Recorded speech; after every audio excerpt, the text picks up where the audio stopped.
Este é o podcast da Central para o Campo, apresentado por Josenaldo Rodrigues. Oferecimento Central de Adubos. É show, papai! Olá, bom dia! Como vai você? Tudo bem? Seja bem-vindo, seja bem-vinda. Estamos no ar com mais um podcast da Central para o Campo. Esse é um projeto da Central de Adubos que tem o objetivo de levar informação para você, produtor rural, informação do agronegócio também para você, minha amiga produtora rural. Grande abraço a você que nos acompanha em nosso canal no YouTube, Central de Adubos Oficial, ou em outra plataforma de podcast. Um abraço também para você que está conosco aí através da Rádio Tropical Sat 102,5 de Juazeiro da Bahia. A Central de Adubos está há 12 anos no mercado com 9 lojas em 3 estados do Nordeste. Em Pernambuco nós temos lojas em Petrolina, 2 lojas em Petrolina e uma em Petrolândia. Na Bahia estamos em Juazeiro, Irecê, João Dourado, Paripiranga e em Feira de Santana. E no estado de Sergipe estamos na cidade de Itabaiana. E aguarde, em breve, mais uma loja da Central de Adubos vem por aí.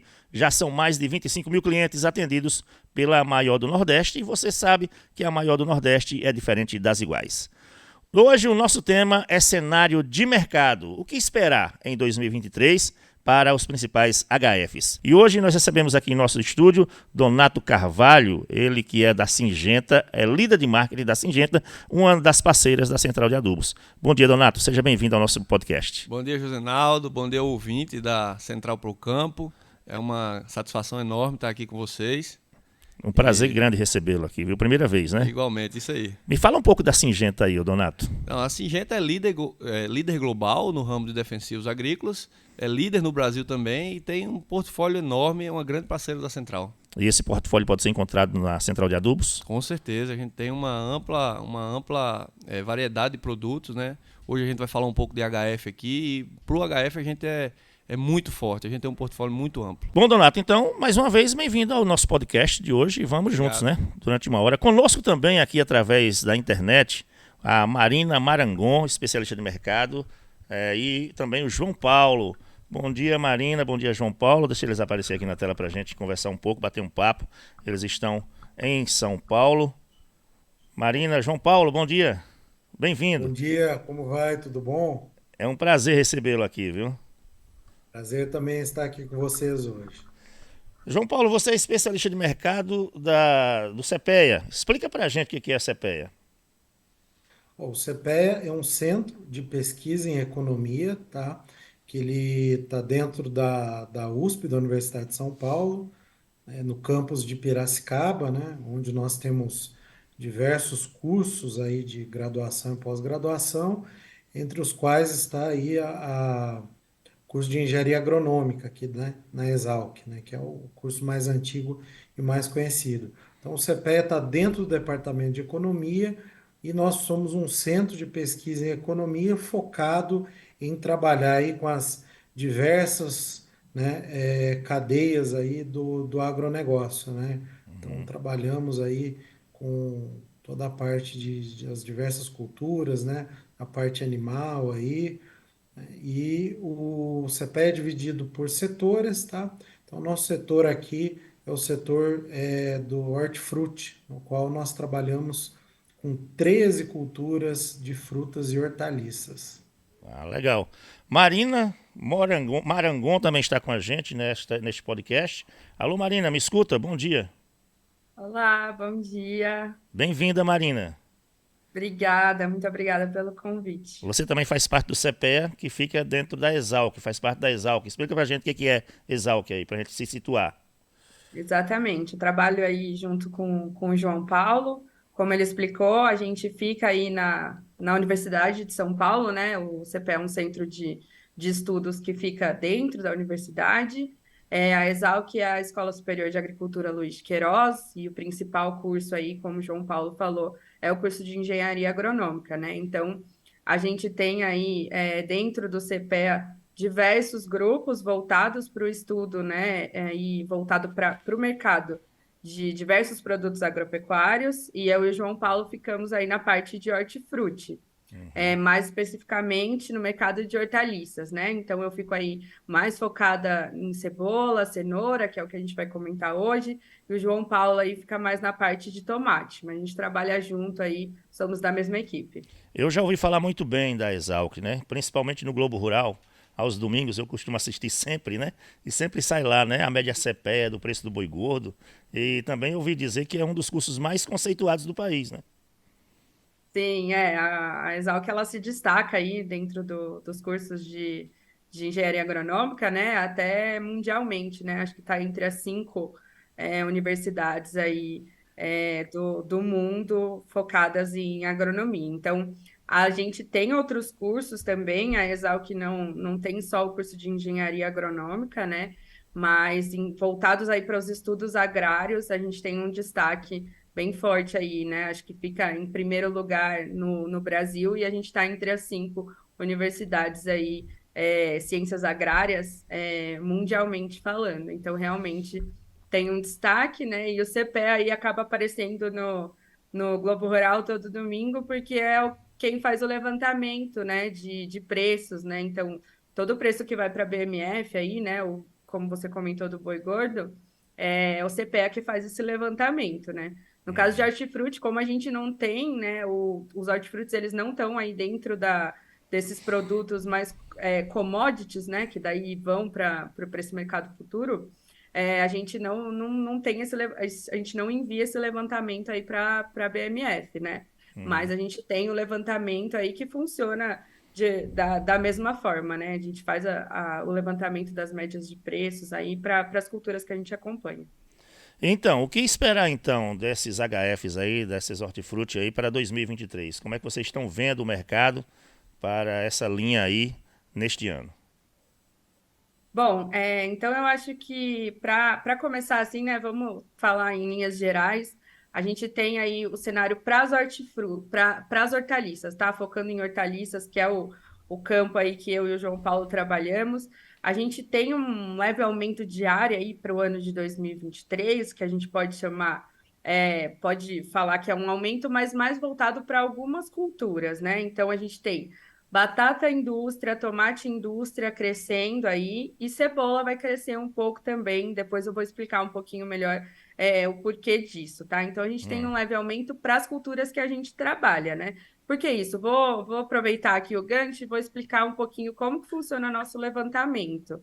Sim, sim. A gente tem a gente acompanha algumas culturas, né? Então, como eu comentei, a gente é da equipe Hortifruti e a gente acompanha algumas culturas de perto. Então, são 13 culturas, né? Aí entre hortaliças e frutas.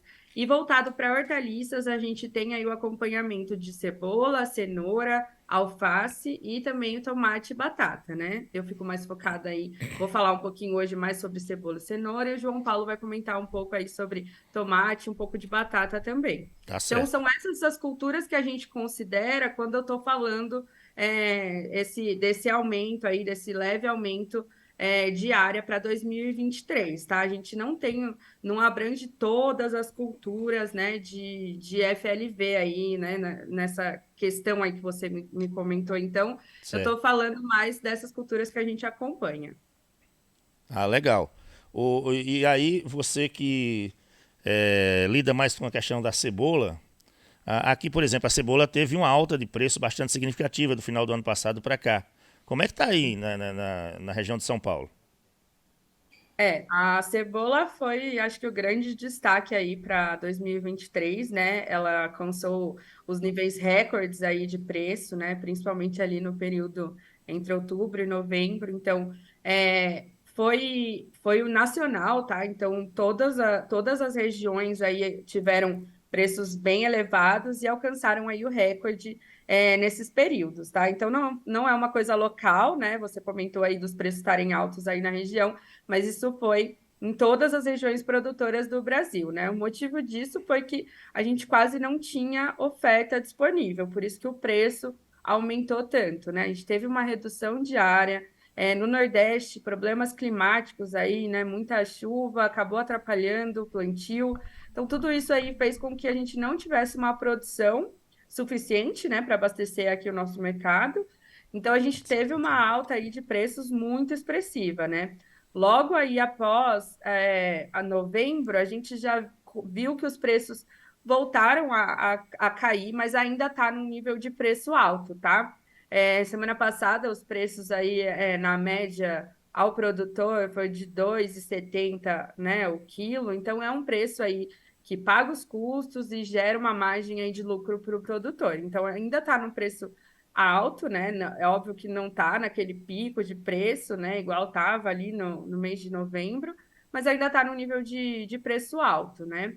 Esses preços aí como perspectiva, né, que você comentou, agora a gente tem a safra do Sul, é a principal região fornecedora agora no momento, e eles fornecem aí até o período de abril, maio, são praticamente o Sul comandando aí o mercado da cebola, né? Como já está praticamente tudo colhido, tudo estocado, a gente não tem nenhuma perspectiva aí de que esse preço volte a cair até abril, maio, tá? Óbvio que depende um pouco de como que vai ser as importações. A gente começa a ter um mercado de importação agora da Argentina, né? O que é tradicional, tá? Nesse período, a gente recebe cebola da Argentina porque a gente não costuma ter quantidade aqui interna disponível para atender toda a nossa demanda. Então, é tradicional, né? Não é algo esporádico que está acontecendo por conta de ter pouca oferta. Realmente, isso acontece todo ano, né? Então, até abril, maio aí, a gente deve ter preços altos para o produtor de cebola. Aí Ô, depois Marina, disso, Inclusive aqui também, na nossa região. sim, vamos dizer assim, né? Para cebola, a gente não costuma ter muita diferenciação de preço por região, tá? Ah, Quando os preços estão altos, né? No sul, geralmente a gente vai ter preço alto aí no Nordeste também, tá? Então, para aqueles produtores aí no Nordeste, agora eu sei que o foco é mais para o plantio, né? Então não tem muito produtor colhendo, não tem muita oferta disponível, mas para aqueles que tiverem colhendo e forem comercializar, os preços devem seguir aí o mesmo padrão do sul. É claro que alguns fatores acabam mudando, né? Então a gente tem qualidade, por exemplo, né? Isso aí pode influenciar na precificação da cebola. Então pode mudar um pouquinho de acordo com a região, mas no geral segue aí o mesmo padrão, tá? Então, como a gente só tem a região sul como fornecedora, né? Se a gente tem um pouquinho de oferta aí no Nordeste,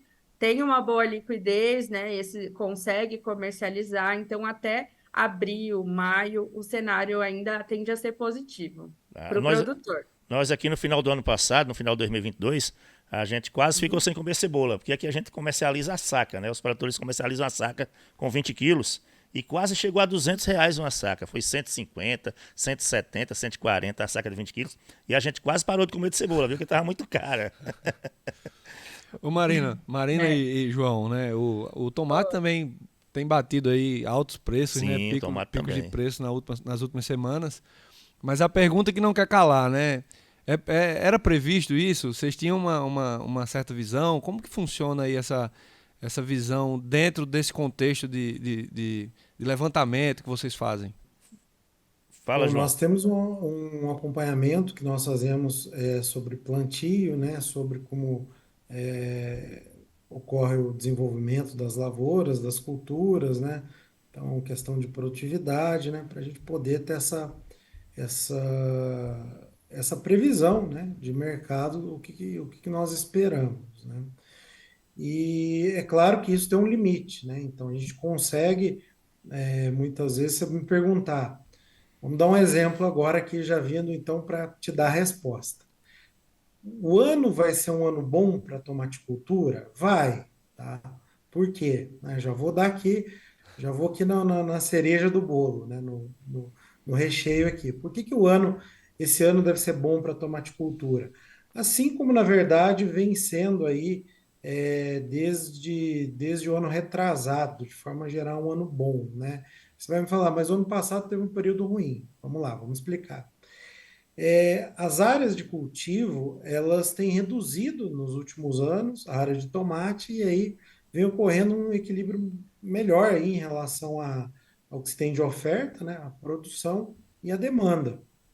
E isso, de forma geral, tem permitido aí bons preços ao longo do ano. Então, de forma geral, para eu dizer para você qual o principal parâmetro que eu tenho, né, para dizer que 2023 vai ser um ano bom para a tomaticultura, é que a gente não tem aumento de área, né, de plantio destinado ao mercado de mesa, né? Nós não temos aumento de área e quando os 3 anos não tendo aumento, ou até com uma certa tendência de redução, significa que aquele cenário positivo que a gente viu, né, na maior parte do ano, em anos anteriores, deve se repetir.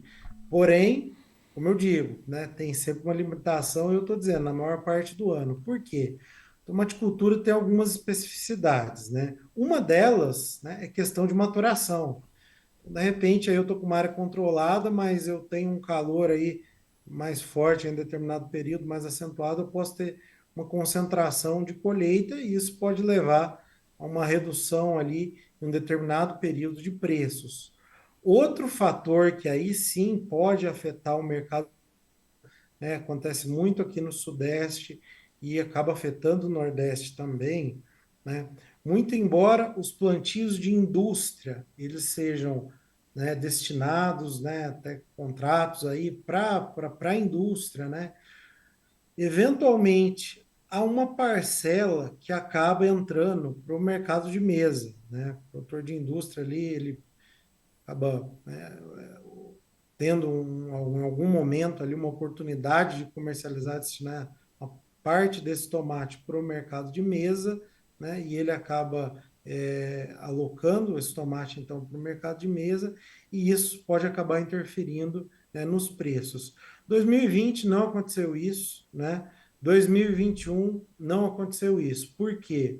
Porque a área de indústria ela vinha de um patamar muito baixo e a indústria com estoques baixos também estão demandando, né, muito toda a produção ali. O ano passado, especialmente, na verdade, nos últimos 2 anos teve aumento de área e esse ano também é previsto, mas foi um aumento muito acentuado. No ano passado, principalmente, tá?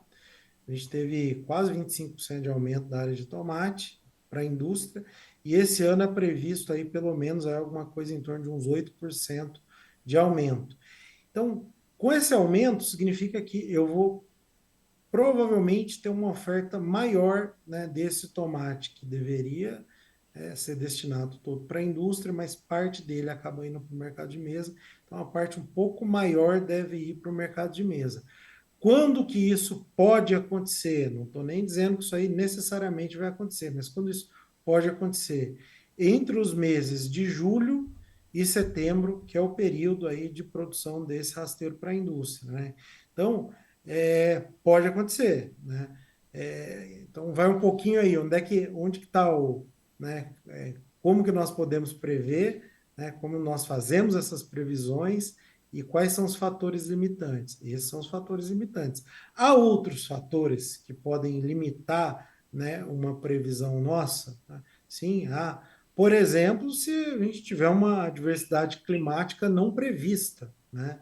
Então a gente pode ter, como aconteceu, por exemplo, não foi aí para o Nordeste, mas aconteceu aqui para o Sul e Sudeste em 2021 no inverno, geadas muito fortes, né? Como não acontecia há anos, e aí realmente aí acabou tendo perdas de produção que acabou elevando o preço aí de diversas culturas, né? Mas há fatores climáticos que muitas vezes são previsíveis, né?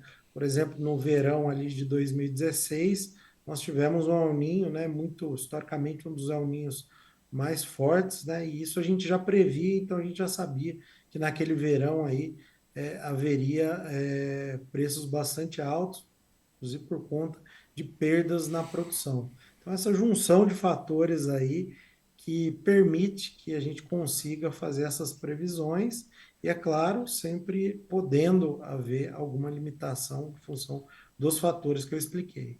E esses fatores, principalmente aqui, nós tivemos chuvas já aqui acima da média, desde o ano passado estamos tendo chuva acima da média. Isso pode ter influenciado no preço do tomate aqui também, porque aqui o tomate bateu o recorde de preço também do ano passado para cá, né? Sim, sim, o tomate, como eu disse, né, Ele não gosta é muito uma de chuva junção de não, né? fatores.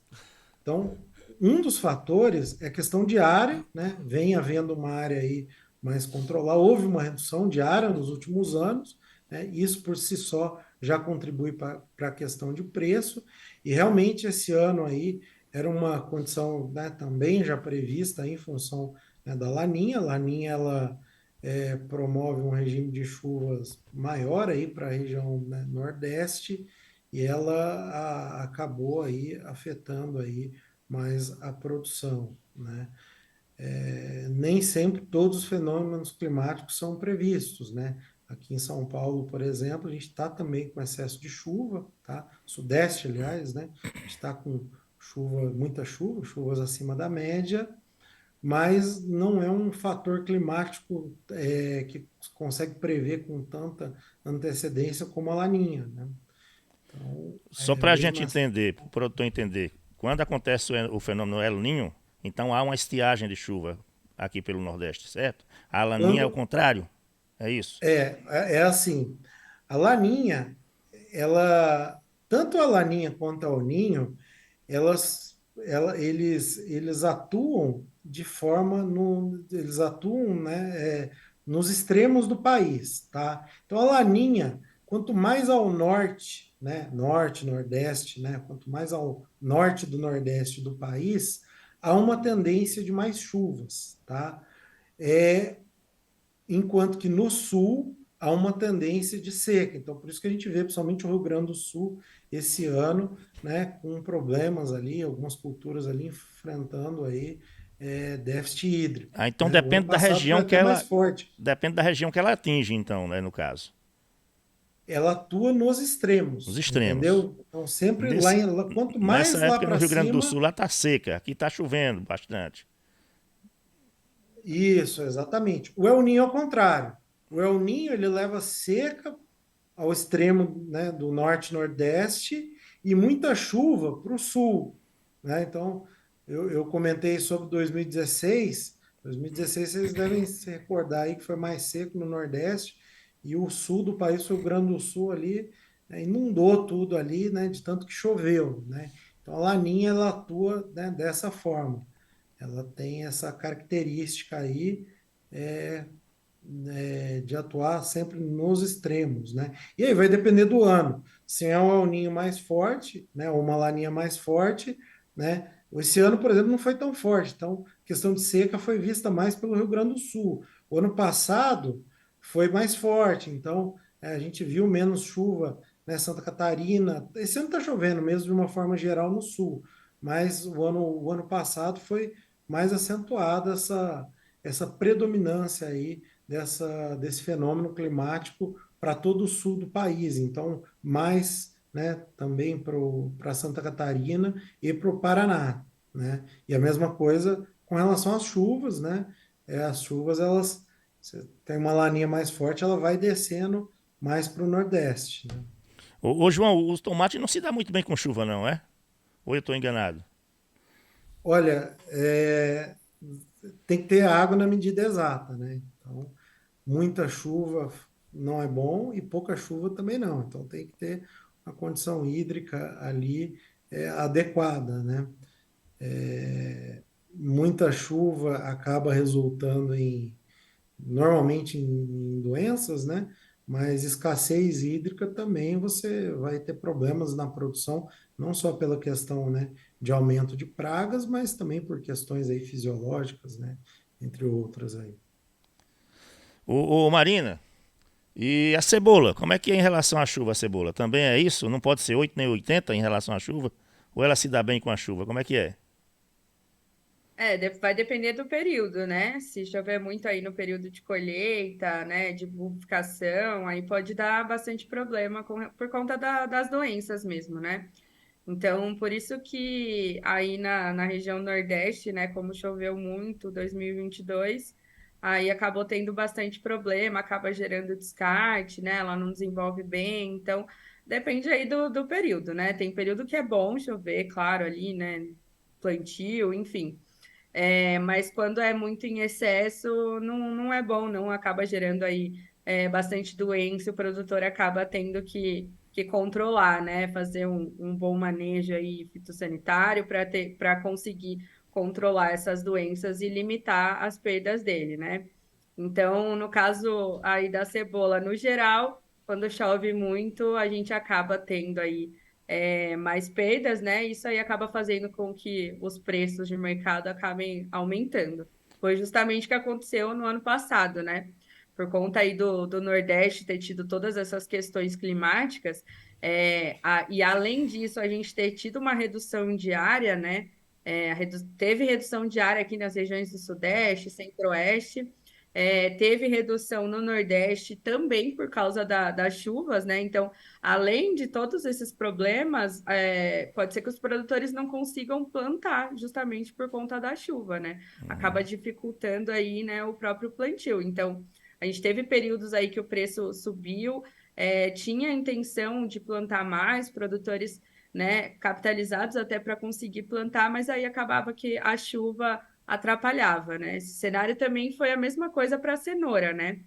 No ano passado, a região de São Gotardo é a principal região produtora de cenoura, então ela acaba aí mandando, né, ditando o mercado geral da cenoura, né? É a maior área, né, a maior produção.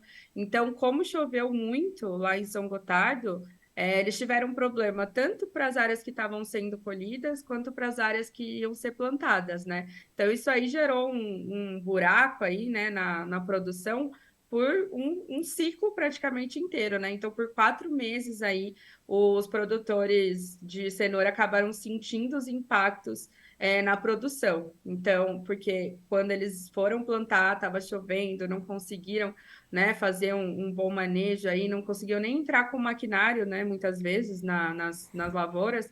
Então, tudo isso aí atrapalhou, né, e gerou um semestre inteiro de preços altos aí para a cenoura no ano passado. Esse ano aí a gente começou já também com esses problemas de chuva. Como o João Paulo falou, aqui no Sudeste a gente está tendo um maior volume de chuvas, né? Então o verão aí começou com mais chuvas. Isso aí acabou resultando num aumento de preços aí para a cenoura, que é uma cultura que a produção é aí nessas regiões, né? Então, o sul acabou não sofrendo com isso, porque tá na região sul, tem a influência da laninha, né? Então, acabou que no período de colheita ali dos produtores do sul de cebola, eles conseguiram ter um bom resultado, porque o clima estava mais seco, acabou né, ajudando ali justamente no período da colheita. Então, né, as cebolas estão estocadas aí, estão com qualidade boa. Então, a laninha acabou ajudando, né, no caso da cebola. Já, por exemplo, na região do Rio Grande do Sul, com cenoura, tá ruim, né? Então, tá muito seco, né? Eles já não estão com água disponível para fazer a irrigação. Então, os efeitos ali estão sendo ruins, né, para o produtor de cenoura que fica ali na região de Caxias do Sul, né? A gente acompanha ali mais essas regiões. Então, Caxias do Sul, o produtor está sendo bem afetado por conta das condições aí do fenômeno Laninha, né? Com o impacto disso na produção de cenoura, né? Então, acho que o clima, né, é muito de acordo com a região, né? Em qual período que está, né, do desenvolvimento, qual é a safra. Então, a gente tem aí impactos, né, diferentes para culturas diferentes em regiões diferentes. Tentei dar um panorama aí, incluir já a cenoura também. Então a cenoura se dá melhor com a chuva do que a cebola.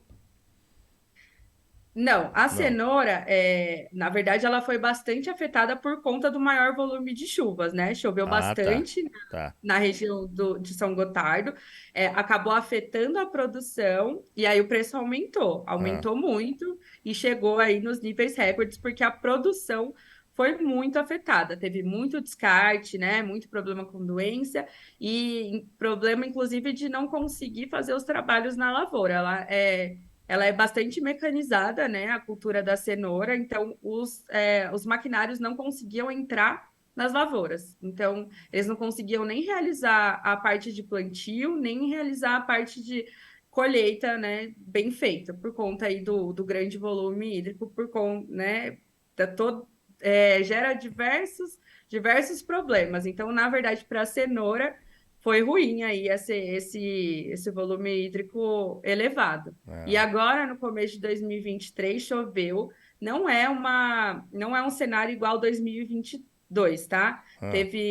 A chuva ela foi muito localizada ali, foi muito volumosa no ano de 2022. Esse ano aqui, aparentemente, está um pouquinho melhor o cenário, mas ainda bastante chuvoso. E acaba afetando, sim, a produção. Então, muita chuva para a cenoura acaba afetando a produtividade da produção, sim.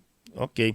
Donato, pois não, Donato, pode falar. Marina e João, além desses fatores aí mais intrínsecos, né, de chuva, relacionada à área plantada, preços das FLVs aí, das frutas, legumes e verduras, né, Reginaldo? O CEPE também acompanha outros fatores ali relacionados aos produtos, né, agropecuários. E aí a gente sai de uma eleição, sai um pouco da Covid, a gente tem risco de recessão global, a gente tem uma guerra na Ucrânia acontecendo. Como que está a animação do produtor, né, em relação a esse cenário todo aí? Eu vou comentar aqui, depois o João Paulo complementa. Acredito que todos esses fatores aí geram no produtor, eles ficam um pouquinho mais receosos, né, quanto aos investimentos, né? Então, um aumento de custo foi um dos principais pontos quando a gente olha para o ano de 2022, né? O custo de produção aumentou muito para todas as culturas que a gente acompanha, né? Então, aí é um fator que acaba atingindo todas as culturas mesmo de uma forma igual, né? Então, o custo aumentou para todas as culturas, né? A gente tem aí um cenário também um pouco dessa instabilidade, né, em relação às questões políticas. Então, a gente tem sim também os fatores macro, né? A gente focou aqui bastante nos principais drivers que acabam afetando a produção, né, e a oferta disponível em relação às culturas, né? Então, assim, a gente tem que olhar mais micro, né, para cada cultura, quais são os fatores que estão impactando, né, quais as regiões que estão produzindo, mas obviamente a gente tem também esses fatores aí mais macro que acabam impactando também, né? Eu acho que a questão dos custos acaba sendo um fator limitante quando a gente vai falar de investimento, claro, né? Acaba aí que tem um custo muito mais alto, mas a gente tem que olhar também por cultura, né? Então, qual foi a rentabilidade daquela cultura, né? Então, o produtor está capitalizado, né? Conseguiu, né, ganhar dinheiro nos anos anteriores, como que tá? Então, acho que acaba sendo um fator limitante aí de uma forma geral, mas a gente não pode deixar de olhar aí para cada cultura, né? Como, por exemplo, para a cebola, a gente vê um aumento nos investimentos, né? Então, tem um custo bem mais alto, sim, né? Então, para todas as regiões, o custo ele, por hectare está bem alto, mas mesmo assim, como a gente tem uma boa capitalização dos produtores no ano de 2022, a expectativa é de maior investimento para esse ano, né? Tá? Então, como eu estava comentando, né? Pelo menos até abril, maio, aí o cenário de preço deve ficar bom, mas o aumento dos investimentos aí em área a partir de maio, junho,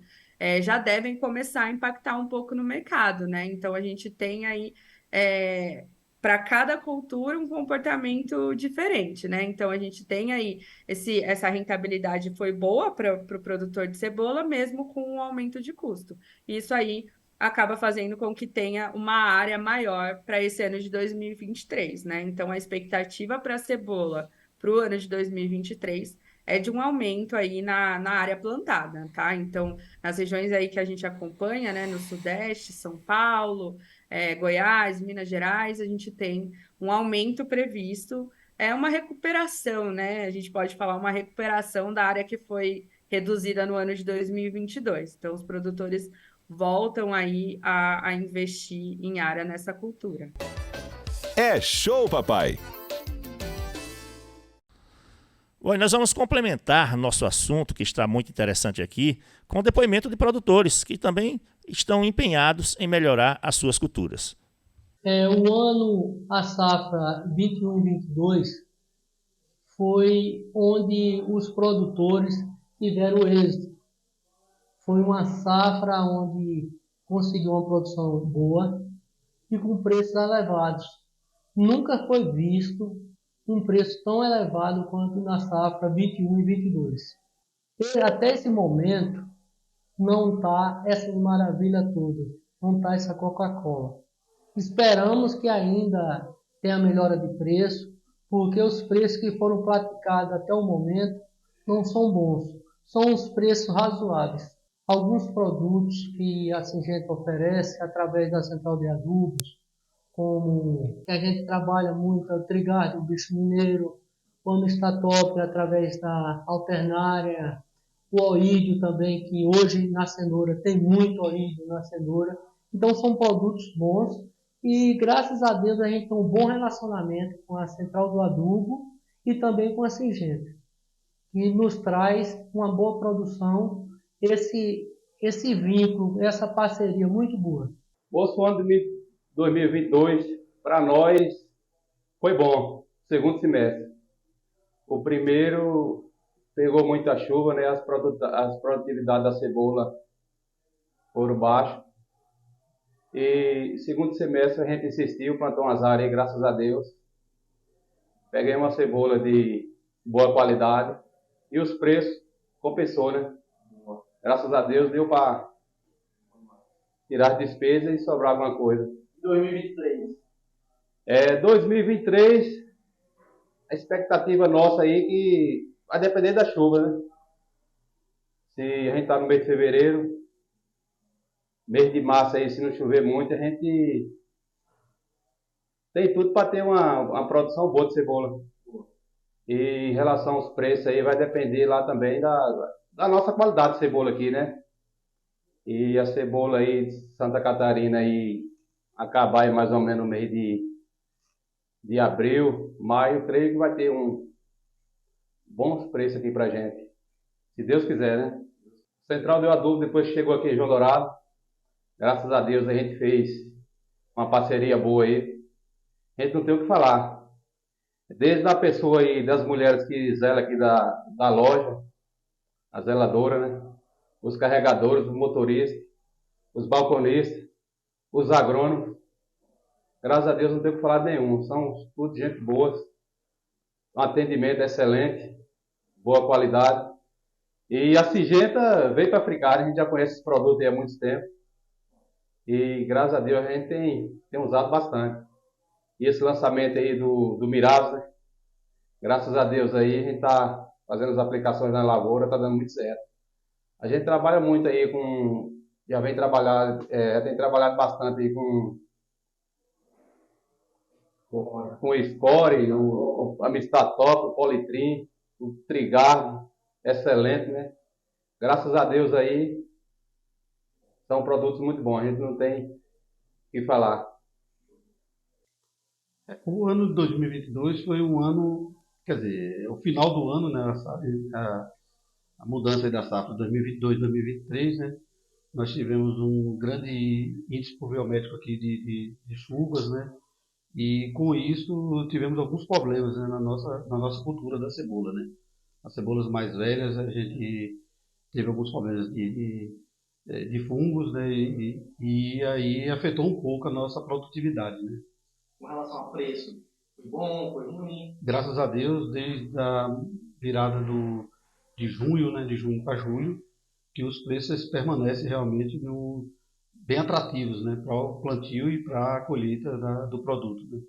A gente acredita que como houve essa situação, o não armazenamento, né, da colheita do sul e, consequentemente, São Paulo correu tudo bem e foi praticamente vendida toda a safra normalmente, no período de setembro, outubro, novembro, né?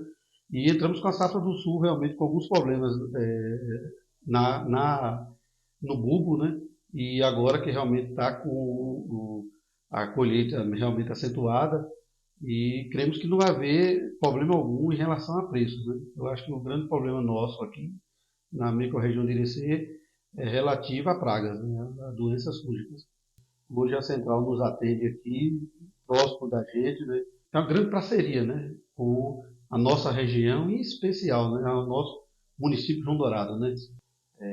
Louvável, né, o corpo técnico da central, juntamente aí com o corpo técnico da Syngenta, tem nos dado grande apoio para poder a gente chegar a ter uma produtividade acessível dentro da nossa região, né? Hoje, como a gente tem trabalhado muito, na minha área mesmo, eu usei bastante score, né, e Trigard para nós controlarmos, né, tanto a parte fúngica como a parte de mosca minadora, né?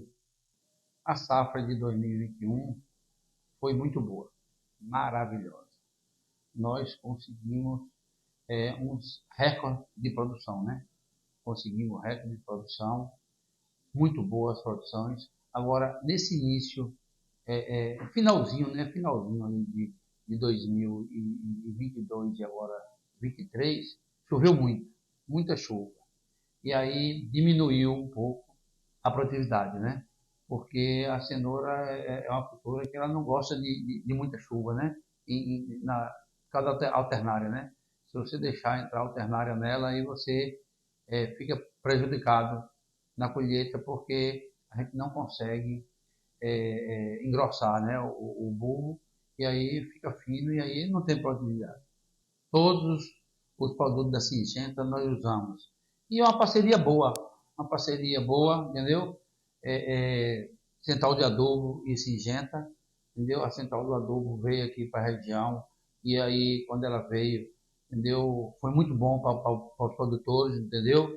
Em relação a ter os produtos e uma parceria muito boa com os produtores da microrregião. E agora, recentemente, né, a Singenta lançou o Miravis Du, né? Miravis Du, eu estive lá no dia do lançamento e tal, e é um produto que nós já começamos a usar o produto, e é um produto que vai ser muito bom para nós, produtores. É show, papai! De uma forma geral, né, juntando todos os fatores aí, eu tenho uma visão, de certa forma, otimista, tá, para o setor, né, de hortaliças de uma forma geral. Como a Marina disse, né, nós temos que olhar as especificidades de cada cultura aí, de como vai ser o comportamento de cada cultura, inclusive em cada período. Mas por que minha visão, de forma geral, é otimista? Bom, nós temos sim um cenário, né, macro aí, inclusive um cenário internacional que não é bom, né? É uma questão de uma crise global, o mundo crescendo pouco, né? Mas quando a gente olha o ambiente, né, HF, o ambiente hortifruti, né, nós temos aí a maior parte, né, das culturas aí e dos segmentos de cada cultura é uma demanda doméstica. Ah, mas a questão de um baixo crescimento não vai afetar a demanda? Se de certa forma, né, de certa forma não, se por um lado, né, realmente isso aí pode causar um impacto na demanda, por outro lado, né, a gente tem um governo aí com a política mais expansionistas, né, em termos de gastos esse ano, que principalmente aí para o segundo semestre pode favorecer a questão de demanda aí, né, por hortifruti, né. Um exemplo disso é quando a gente olha aí no período da pandemia, né, quando teve o auxílio aí, a gente realmente verificou aí um aumento expressivo aí, né, deu para perceber bem aí no ambiente de hortaliças aí, de uma população, né, que talvez tivesse uma dificuldade financeira muito grande e passou a ter uma condição maior aí para aquisição aí de hortaliças, né? Então, acho que eu não estou dizendo que vai explodir a demanda, mas talvez uma coisa aí possa compensar a outra, né? Estamos com um patamar de custos de produção alto, sim, né? Mas temos uma situação de custos, né, que vieram se arrefecendo, né, desde o segundo semestre do ano passado. Muito embora a alta tenha sido, né, bastante expressiva, né, até o ano passado, mas esses custos vêm se arrefecendo e diante dessa alta que houve, né, e de todas as incertezas, né, que, né, pairam aí sobre a economia, sobre o país já há algum tempo, né, desde, na verdade, que começou a pandemia, como eu disse, as áreas de forma geral, as áreas de plantio, elas vêm mais controladas, né? Então, a Marina citou aí a questão da cebola, é um alerta aí que se deve ter para isso, mas outras culturas, como eu falei no caso de tomate, né? que é plantado com destino para o mercado de mesa, tanto Nordeste quanto Sudeste, né, e Sul, vem uma área recuando aí ao longo dos anos, né? Então a gente não prevê aí um excesso de oferta.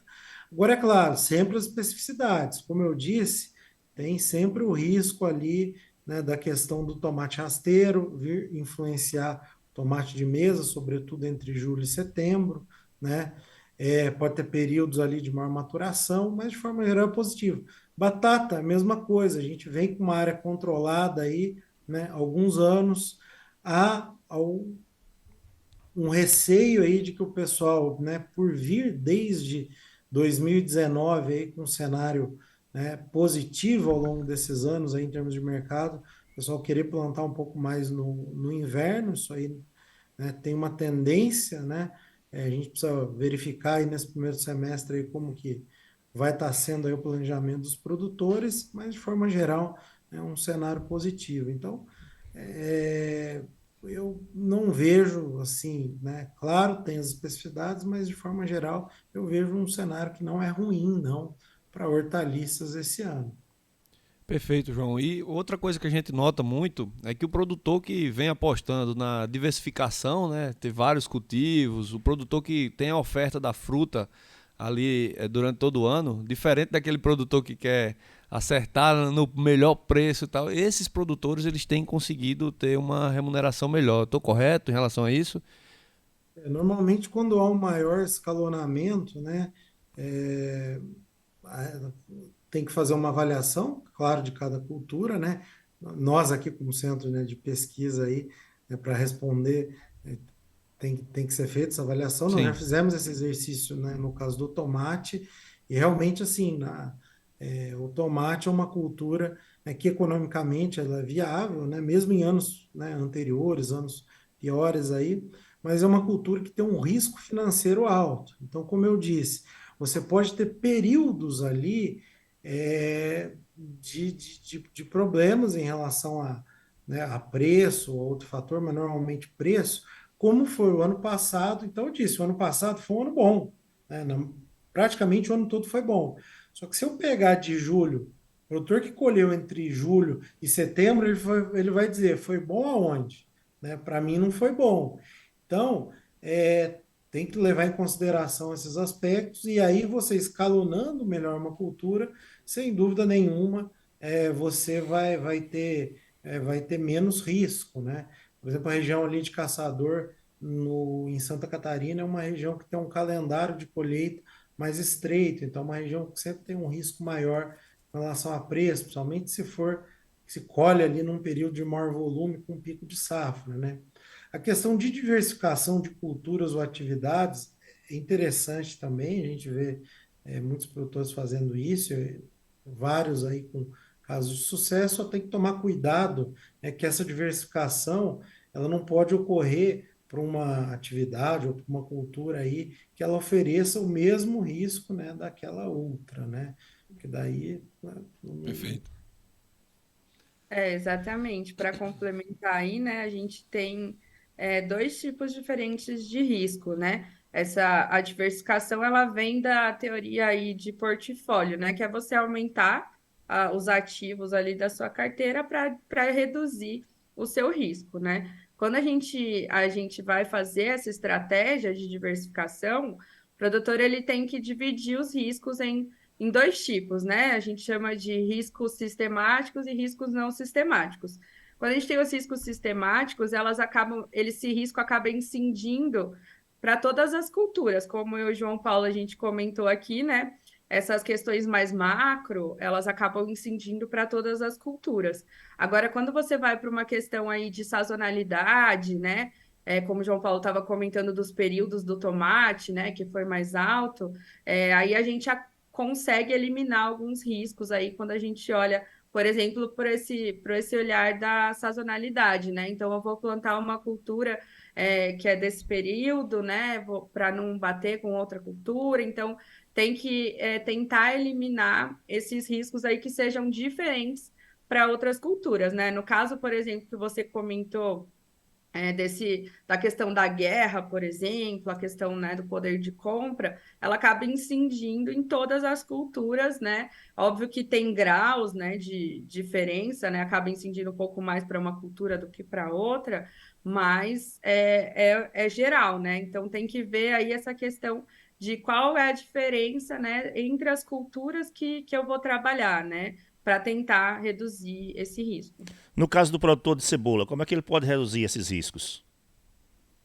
Então, no caso do produtor da cebola, é um pouquinho difícil, porque tirando aí o Nordeste, justamente o pessoal do Nordeste acaba tendo um calendário que ele consegue plantar e colher o ano todo, né? Mas para as outras regiões, né, eles têm um calendário ali que é o calendário, né, são os meses do plantio e os meses da colheita, não consegue sair muito disso, né? Então, uma opção, que aí é o que o João Paulo estava comentando com relação ao próprio calendário, né? Seria esse ajuste aí de calendário, né? Saber quais são as regiões que estão plantando no mesmo período, né?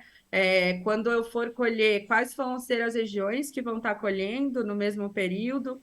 Isso aí sim é um risco que o produtor corre e que ele pode ter acesso aí, né? Então, é justamente o trabalho que a gente faz, né? A gente levanta todas essas informações de mercado. Então, o produtor ele consegue ter acesso aí às nossas informações a partir do nosso site, né? Então, ele pode ali olhar, né? Então, deixa eu ver como que tá o mercado da cebola, quais são as regiões que estão plantando, né? Quais são as regiões que estão comercializando agora nesse período, né?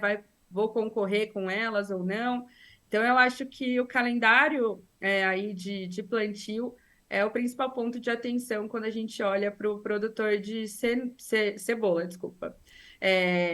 Apesar de nas outras regiões, né, eles não ter muito como fugir desse calendário, aí na região do Nordeste acaba por essa, né, pela característica da região aí, né, de conseguir plantar, colher, dependendo das condições climáticas, claro, acaba conseguindo aí manejar com relação ao calendário. Esse ano aí acho que ainda está um pouco difícil, né, com relação aos plantios até o final do ano foi difícil, né? Então, apesar da tentativa e de muitos tentarem plantar no período em que a gente estava aí com dificuldades, né, nas outras regiões, acaba que o fator do clima aí acabou sendo um fator limitante. Agora, para a cebola, a gente já está com as regiões aqui do Sudeste plantando, né? Tem algumas questões climáticas, né? Muita chuva acaba atrapalhando em algumas regiões, esse início principalmente, mas agora fevereiro, março é a intensificação de plantio aqui para as regiões, né, do Cerrado, que a gente fala Goiás e Minas Gerais, e na região de São Paulo também. Então, acho que um dos principais pontos de atenção aí, né, quando a gente vai falar desse ponto para a cebola, seria os períodos aí e quais as regiões que estão produzindo. Então é preciso fazer uma pesquisa antes dele se aventurar, digamos assim, porque aqui não é comum os produtores fazerem esse tipo de pesquisa sobre os números em outras regiões do país. E acaba que muita gente ganha uma porrada de dinheiro na plantação, quando vem para outra plantação já perde tudo de novo, né? E é aí, Josenaldo, onde entra, né, essa grande parceria, né, que a Syngenta tem com o CEPE, com outros órgãos oficiais também, e cascatear toda essa informação. Hoje o time da Syngenta, o time da Central, tem acesso aos pesquisadores, aos né, dados, aos especialistas, né, Exato. as pessoas que têm essas informações, e aí está a serviço do produtor, tá? Aí por onde você tem andado, tem chovido bastante também? Também. Você anda bastante aí? Você anda mais nos distribuidores ou você tem contato com produtores também? Eu também. Tenho também, tanto nos distribuidores, né? O principal contato, na verdade, é com o time interno hoje, visita alguns distribuidores, mas a gente não perde a origem, né? A gente nasceu no campo e volta sempre que possível para entender o que está acontecendo. E pode também ajudar o produtor rural dessa com forma. Certeza, com certeza. Ô, João, com o tomate também é preciso que o produtor tenha esse cuidado que a Marina colocou aí em relação à cebola. Com o tomate também é o mesmo processo? Sem dúvida, mesma coisa. O raciocínio é o mesmo, são culturas aí, né, são culturas com perfis parecidos, né, culturas aí, né, de ciclo curto, né, ciclo anual, ciclo curto, demanda doméstica. Então, quando a gente avalia aí essas questões aí dos riscos, são muito parecidos aí, então tem que ter toda essa avaliação. Você conhece aqui a região, né? Você me disse que já esteve por aqui, né? Sim, algumas vezes. Andou visitando algum produtor aqui nessa região quando você veio, não? Olha, eu já trabalhei com aqui no CEPE, hoje eu estou focado nas culturas de tomate e batata, mas eu já trabalhei, eu andei por quase tudo aqui dentro do projeto Hortifruti. Então eu já trabalhei também com as culturas, né, de cebola, de cenoura, de uva, né? Então, eu já tive a oportunidade aí de visitar diversos produtores. Produtor de tomate, eu já há alguns anos, há muitos anos atrás, na verdade, acho que deve ter uns 10 anos ou mais, eu tive ali em Gravatá, em Bezerros ali, e eu tive a oportunidade de conhecer um pouco ali daquela região. Tá? Há um período certo para plantar um tomate aqui na região, aqui do Nordeste, para o produtor não ter muitos prejuízos? Ou não tem essa questão de plantar no primeiro semestre ou só no segundo semestre? Não tem isso. Depende muito da situação climática, depende de fatores econômicos. Como é que é isso? O Nordeste tem uma característica para diversas culturas, né? E novamente tem que analisar a especificidade, né, de cada uma aí. Mas pelo clima predominantemente seco, né? Tem períodos aí mais chuvosos, aí, por exemplo, agora em algumas regiões aí é época de chuva, né? Mas é uma região que permite aí que se cultive pela questão de temperatura aí você, né, tendo irrigação ou você consegue plantar quase que o ano todo, né? Então, uma avaliação aí específica tem que fazer. Consegue se plantar, né, tomate no Nordeste o ano inteiro, né? Assim como outras culturas, né? Diferente, por exemplo, do sul do país, que você, maior parte das culturas você planta ali no período, né? Falando as culturas de HF, você planta no verão, no inverno, por ser muito frio, você não consegue plantar. Sudeste é a mesma coisa, você consegue ali cultivar em determinadas regiões no período de inverno e algumas regiões você consegue cultivar no verão, outras não, né? E o Nordeste ali com materiais, claro, tem, né, para várias culturas ele tem que ter os materiais adaptados para a região, mas consegue, né, plantar o ano todo, né? Tá certo, então. Ô, Donato, o portfólio da Singenta atende bem a hortifruti? Com certeza, é o portfólio mais Mais completo, né, completo, da né? indústria hoje. A gente consegue cobrir aí diversas culturas, para você ter ideia, sem precisar alternar com nenhum produto da concorrência. A gente consegue alternar Dentro do próprio portfólio. dentro do nosso próprio portfólio, a gente ter toda aquela estratégia para não ter resistência, né, das doenças, dos insetos. Uhum. E a gente consegue, dentro do nosso próprio portfólio, fazer essa alternância de grupo químico, né? Uhum. E ter o controle da lavoura e ter ela sadia. Ô Marina, vocês disseram aí há pouco que há uma possibilidade, uma perspectiva de que o produtor possa fazer um investimento maior na produção deste ano, né? Isso resultará também no maior consumo de fertilizantes, de produtos agrícolas? Sim, com certeza, né? Se aumenta o investimento em área, com certeza acaba exigindo aí um maior, né, maior controle aí É óbvio que assim, existem diversos outros fatores que vão aumentar aí o consumo, né, de defensivos, enfim. Questões climáticas, eu acho que tem que ficar bastante atento, né? Mas como tem um investimento maior em área, isso acaba aumentando aí também a demanda pelos produtos, com certeza. Mas não há um risco dele usar em excesso? Principalmente pequenos produtores rurais, porque a maioria dos pequenos produtores eles não têm uma consultoria, né? Não tem acesso. Não há um risco deles, levando por esse viés, usar em excesso, perder dinheiro talvez? O João Paulo pode ajudar melhor aí nessa parte de custo. Usar em excesso os insumos, você Isso, diz? exato, porque como nós temos aqui muitos produtores que não têm consultoria, não têm um acompanhamento de um especialista, levando por essa perspectiva de aumentar um pouco mais o custo, não há um risco dele usar produtos em excesso? Eu acho que, bom, primeiro, eu acho que com essa alta de custos que houve nos últimos 2 anos, principalmente, o produtor está mais cauteloso em relação ao quanto ele está gastando do produto, né?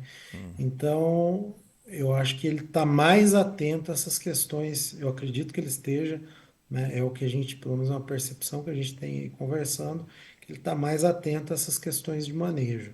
Agora, a questão de manejo, né, para o produtor, ela, uma parte é cultural, né, outra parte envolve muitas coisas, né? O que a gente sempre fala assim, o produtor tem que sempre buscar um manejo adequado, né? Utilizar em excesso, às vezes ele vai utilizar se ele vem capitalizado, né? Às vezes ele vai utilizar por uma questão, como eu disse, né, cultural. Então, olha, eu sempre, né, por exemplo, bataticultura ali, né? Tem regiões ali que o produtor ele faz adubação de base ali com 10 toneladas de 4,14,8 por alqueire. É, há quem convença ele, né, de que mude em relação a isso, né? Então, assim, o manejo correto, independente de qualquer situação, né, deve ocorrer, né, principalmente para culturas de ciclo anual. Por quê? Porque é a partir desse bom manejo que ele vai conseguir um produto de qualidade, um menor custo unitário e uma produtividade boa, né? Então, nunca em excesso e nem menos, né? Agora, se ele vai utilizar em excesso, não dá para dizer que vai por uma determinada condição, né? Ou porque os preços do insumo caíram, aumentaram, ou porque ele está capitalizado, ou não. O que a gente sabe, é lógico, sempre quando o produtor vem de anos melhores, né? Como está esse ano, ele procura ali tratar melhor da sua cultura, né? É, sempre um manejo, né, correto, um manejo adequado é o que se recomenda, né? Se ele vai fazer ou não vai depender de cada produtor e por diversas razões, como eu disse. Ô Donato, a Central de Adubos tem uma equipe de campo preparada, né, bem profissional, que pode ajudar os produtores nesse sentido, Com assim como a certeza. Singenta também, né? Com certeza, com certeza. A equipe é bem treinada, né? E tem acesso a todas as informações através de um exemplo da equipe da Singenta, que está junto com ela a campo e preparada para ajudar o produtor até na tomada de decisão, né, de um investimento, e dar Investimento, uma consultoria de da fato, consultoria, né? Isso. Importante isso. Ô Marina e João, fala pra gente o site de vocês aí, que o produtor pode encontrar essas informações que vocês têm aí pesquisadas. Sim, o nosso site é hfbrasil.org.br. Depois Ah, eu passo as informações certinho aí, vocês colocam, mas a pronto. gente tem aí todas as culturas, né, que a gente acompanha, acompanhamento de mercado, preços, tudo isso aí fica à disposição do produtor nesse site. Aí a HF? gente também tem isso, hfbrasil.org.br. Ah, ótimo. Então o produtor pode consultar todas essas informações que vocês pesquisam, né? Sim, Marina, com certeza. e o produtor pode ser um colaborador também, né? Uma fonte de. Exatamente. Aproveitar aqui o espaço, né, que tem bastante gente ouvindo. A gente queria, né, explicar aí que todo esse trabalho, tudo isso que a gente está falando aqui, depende, né, de uma rede de colaboradores que a gente troca todas essas informações aí diariamente, semanalmente. Então, a gente depende muito, dessa rede aí de colaboração, né? Então, a gente tem aí um formato, né, de troca e a gente convida aí todos os produtores, né, das culturas que a gente trabalha a participar do nosso projeto como colaboradores, né? A gente faz esse levantamento aí, então a gente fica à disposição. Também temos a nossa revista ela é mensal e ela é distribuída aí gratuitamente para agentes do setor, né? Além do digital, a gente também ainda tem a revista impressa, né? Se o produtor tiver interesse de começar a receber em casa, pode fazer o cadastro, tá? Lá no nosso site a gente tem um número de WhatsApp que o produtor consegue fazer o cadastro aí automático, tá? Então a gente fica à disposição. Eu vou passar todos os dados aí para vocês depois, vocês podem colocar aí na descrição, né? E o produtor entrar em contato aí, se tiver interesse de fazer parte da nossa rede de colaboração, a gente também fica à disposição, né? Então, para todo o pessoal aí que está assistindo, né? O pessoal da região do Nordeste aí, principalmente o pessoal do tomate, né? Ajudar a gente aí com informações. A gente precisa muito disso, né? Porque todas as informações que a gente está passando aqui, ela vem do setor produtivo mesmo. Então, a gente precisa desse contato de vocês aí. Legal, ótima ideia. Deixa eu perguntar uma coisa a vocês aqui, antes da gente encerrar nosso bate-papo. Aqui a gente tem um mercado que absorve bem aqui a fruta do Vale do São Francisco, principalmente a uva e a manga. O mercado internacional absorve uma boa parte do nosso produto aqui. A gente consome aqui também a cebola da Argentina, né? Eles vêm vender aqui. A gente está conseguindo vender fora cebola, batata, tomate, cenoura, a gente já consegue? Olha, no caso das minhas culturas, é quase zero. Assim, a gente, em alguns períodos, quando a gente tem ali, né, no caso da cebola, a gente acaba tendo um excesso de oferta ali entre julho, agosto, setembro. Em alguns momentos, alguns produtores enviam ali para aqui para América do Sul mesmo. Mas a cebola ela não costuma sair aqui do país, não. A gente não tem esse mercado aí externo, né? A gente importa cebola, inclusive, que a gente não tem, tem períodos aí que a gente não tem a oferta suficiente para abastecer nossa demanda. Então, aí, exportação, como a gente vê em frutas aí, acho que o cenário de hortaliças está muito, muito longe disso. Acredito que para as culturas do João Paulo também, se quiser comentar, né? Acho que tem a parte de indústria para batata um pouquinho diferente, importação também. Bom, cebola, na verdade, é um caso acho que específico aí de importação por conta de que há uma janela, na verdade, né? A explicação está ali no passado, na abertura comercial, ali no início da década de 90, né, que houve essa entrada da cebola argentina e ela, na verdade, ocupa uma janela de comercialização, acho que se reduziu muito nos últimos anos, né, Marina? Já foi, acho que, bem maior, né? Sim, sim. Mas Inclusive ainda. ali, nos períodos em que Irecê conseguia produzir nessa nossa janela, né? A nossa janela ela vai ali de abril a maio, junho, né? Que geralmente a gente não tem muita oferta interna. E aí, nos períodos em que a gente teve um tempo mais seco na região de Irecê, a gente conseguiu ter uma produção interna um pouquinho maior nesse período, né? Agora, nos últimos anos, aí a gente acabou não tendo tanta oferta por conta de questões climáticas, e aí depende muito do ano, né? Diminui bastante, mas depende da produção naquele ano. E por que que a gente não exporta, né? Você perguntou, mas a gente vê exportação de manga, de uva, né? De frutas, né? E por que que a gente não exporta hortaliças, né? A gente, pelo contrário, cebola importa um pouco. Por que que não exporta as demais, né? Simples, a pergunta é simples. Por que que a gente exporta? Porque tem alguém que quer comprar, né? Porque não tem, ou porque não produz, ou porque não tem nenhum outro fornecedor, talvez com qualidade, preço e logística melhor, então a gente exporta. Por que que a gente não exporta hortaliças? Porque os outros países produzem, né? Então, vamos pegar, por exemplo, a Europa, né? A Europa né, produz muito hortaliça, né? Batata, por exemplo, é base, né, da refeição, né, dos europeus. Então, por isso a gente não exporta. O tomate, a gente não tem, na verdade, nem importação nem exportação, é uma cultura perecível, né? Outros países, né, produzem também. A gente tem uma comercialização, sim, de hortaliças, né? Pensando em importação, na verdade nós importamos tomate e batata mais processado, né?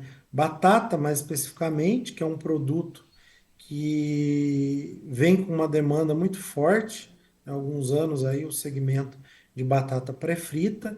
Então a produção nacional ela cresce acentuadamente e rapidamente, mas a demanda é tão crescente que ainda assim a gente mantém aí um nível de importação bastante elevado. Por que a gente não exporta essa batata, né? Essa batata pré-frita? Porque a indústria ela não consegue crescer num nível aí para atender esse mercado exportador, porque ela não consegue atender nem a demanda interna, porque é um mercado, né, muito crescente. E polpa de tomate, né?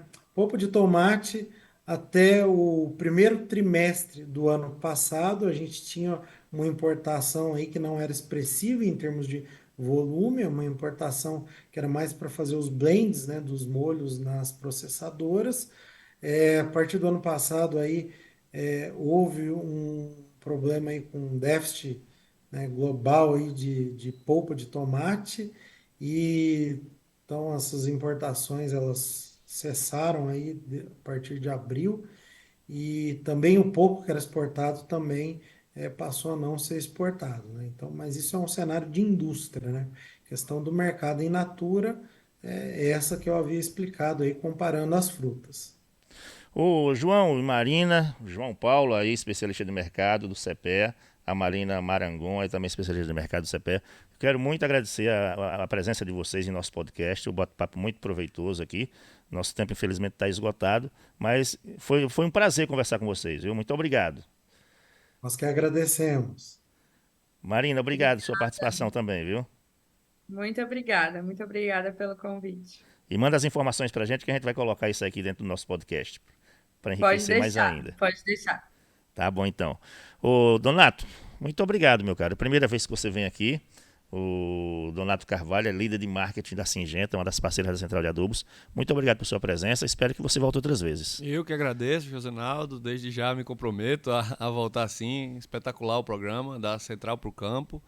Essa iniciativa realmente leva conhecimento para o produtor e ajuda ele se tornar cada vez mais empresário, né? E que tenha rentabilidade nos seus investimentos. E que a nossa parceria continue. Com certeza, vai só crescer. Ok, muito obrigado. A você que nos acompanhou aí no nosso podcast, em nosso canal no YouTube, Central de Adubos Oficial, ou em alguma outra plataforma de podcast, um abraço, viu? Semana que vem estaremos de volta, se Deus nos permitir. A você que ouviu a gente pela Tropical Sat também, um grande abraço, um ótimo final de semana. Obrigado por estar com a gente. Até o próximo podcast da Central para o Campo. Oferecimento Central de Adubos. É show, papai!